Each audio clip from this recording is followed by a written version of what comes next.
एक बार की बात है, कैलाश पर्वत पर सुंदर वसंत ऋतु थी। हिमालय की चोटियों पर बर्फ चमक रही थी और चारों तरफ फूल खिले हुए थे।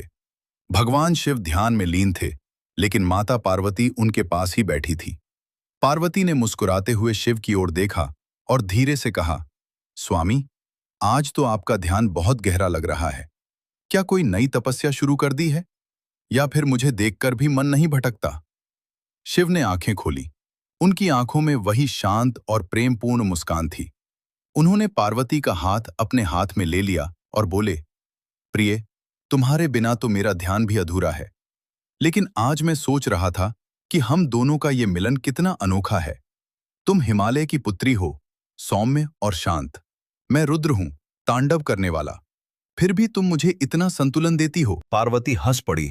उनकी हंसी में घंटियों की झनकार थी। अरे स्वामी, आप तो हमेशा यही कहते हैं। याद है वो समय जब मैंने आपको पाने के लिए कठोर तपस्या की थी, बर्फ में बैठकर सिर्फ आपका नाम जपते हुए? तब आपने मुझे परीक्षा ली थी।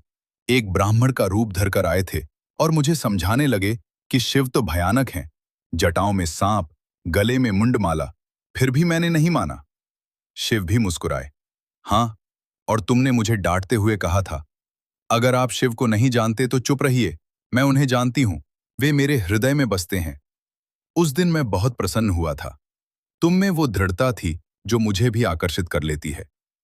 पार्वती ने सिर झुकाकर कहा, स्वामी, सच तो ये है कि आप बिना मेरे अधूरे हैं और मैं बिना आपके। आप त्रिशूल और डमरू वाले रुद्र हैं, लेकिन मेरे सामने आप नटराज भी बन जाते हैं। जब हम दोनों साथ होते हैं तो सृष्टि संतुलित रहती है। मैं शक्ति हूं, आप शिव। मैं प्रकृति हूं, आप पुरुष। शिव ने पार्वती को अपने करीब खींचा और बोले, सही कहा प्रिय। तुम्हारे बिना मेरा तांडव सिर्फ विनाश होता, लेकिन तुम्हारे साथ वह सृजन भी बन जाता है। तुम गौरी हो, मैं शंकर। तुम अन्नपूर्णा हो, मैं भिक्षाटन। हम दोनों अलग अलग दिखते हैं, लेकिन हम एक ही हैं। पार्वती ने शिव की जटाओं में हाथ फेरते हुए कहा, और कार्तिकेय, गणेश को देखिए ना स्वामी। वे भी हमारे प्रेम की मिसाल हैं। एक तरफ योद्धा पुत्र, दूसरी तरफ बुद्धिमान पुत्र। हमारा परिवार कितना सुंदर है। शिव हंसे। हाँ, और जब गणेश मोदक खाते हैं तो तुम्हारी ममता दिखती है, और जब कार्तिकेय युद्ध के लिए तैयार होते हैं तो मेरी शक्ति। दोनों एक दूसरे को देखकर मुस्कुराए। कैलाश पर्वत पर शांति और प्रेम की दिव्य ऊर्जा फैल गई। सारा ब्रह्मांड उनके इस प्रेम को देखकर नतमस्तक हो गया। पार्वती ने अंत में धीरे से कहा, स्वामी, चाहे कितनी भी कल्पों तक हम अलग रूपों में रहें, लेकिन हमारा मिलन कभी नहीं टूटेगा। आप मेरे अर्धांग हैं।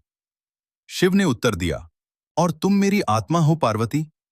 इस प्रकार भगवान शिव और माता पार्वती एक दूसरे से प्रेम और भक्ति की बातें करते रहे, और उनका यह संवाद सृष्टि के हर प्राणी को प्रेम का संदेश देता रहा।